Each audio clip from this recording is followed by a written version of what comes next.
Okay, so we're back. I guess this is part 2. We'll see if I can stitch those together. Not sure Mommy has that technological skill. So now I'm going with the adhesive remover.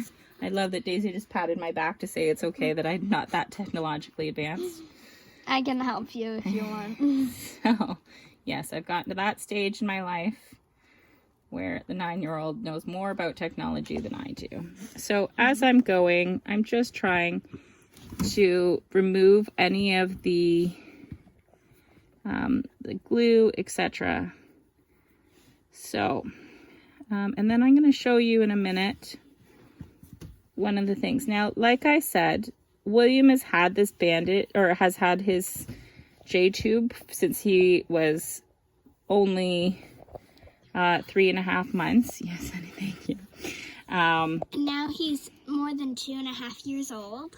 Yes. So this stoma is very, very secure and is not going to close up quickly at any point.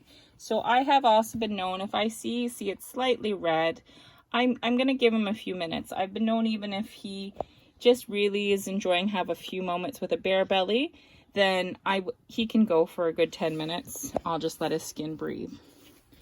Next thing I do is I check the Foley I just took out. So you can see, if you look closely, that there is a buildup of guck in there. So for us, we usually know that that was the beginning of the buildup that would lead then his body would start attacking it and he would end up with intussusception. So that's how we know. But we always just make sure the integrity of the skin. It's also just old food that's collected in there, and they've been known to be much worse. But for us, that's a sign it's time. So, Hi. hi, cutie. Are you smiling? He's like, Hi. it's so exciting, he says. Mm-hmm. Okay, sweetie. So, now I'm going to come in with this Cablon spray.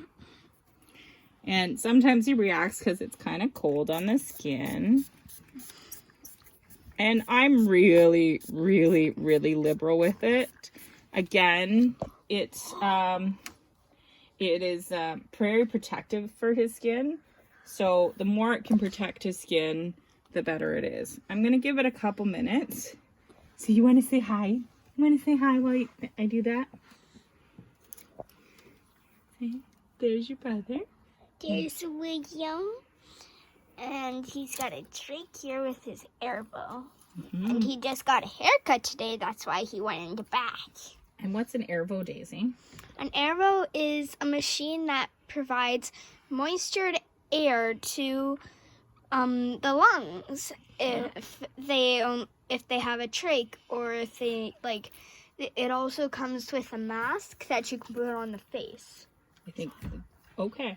Well, we use it for the trach. Yeah, we use it for the trach. The big difference is that it's a heated humidifier. So for some reason, the government will only provide for a cold mist air machine, but the hospitals refuse to use them since SARS because the droplets were the size that the virus could spread. So they only recommend the heated humidified air through the Airvo. Therefore, that is a machine that patients must pay for, or parents must pay for when their child comes out of the hospital.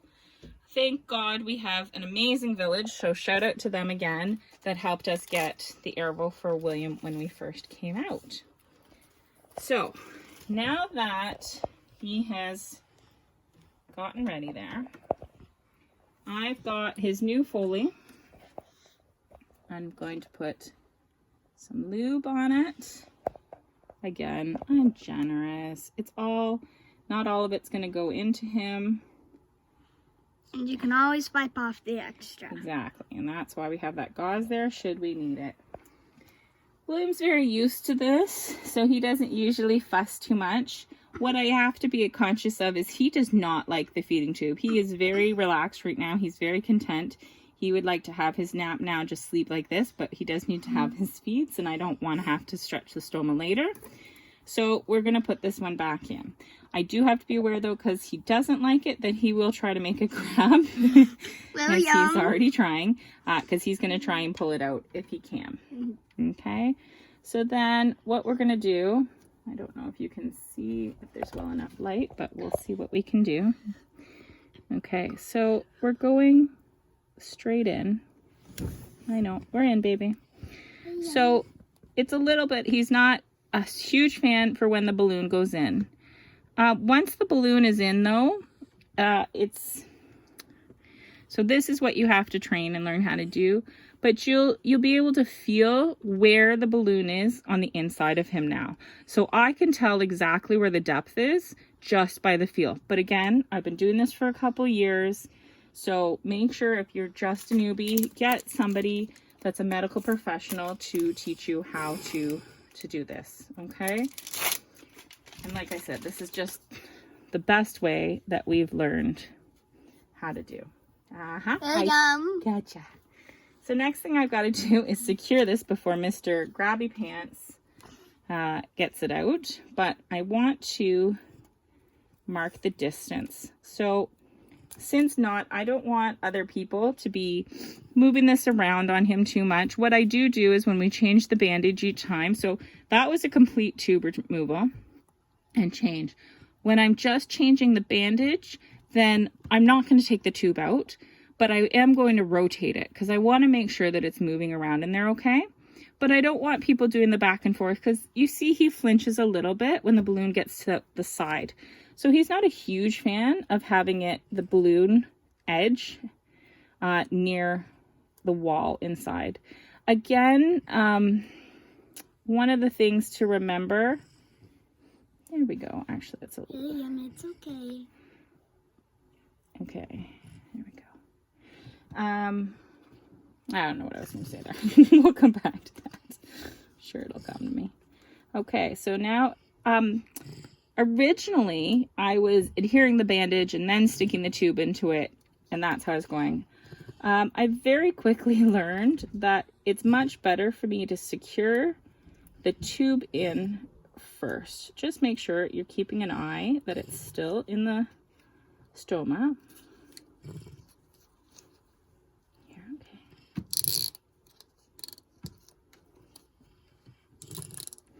Now, the reason I say that is because before, when I was doing it, I would adhere the bandage and then I'd have to move the tube to fit into the bandage. Yes, he says, are you done yet, Mom? He said, you don't usually take this long. He said, you usually just get it done and over with.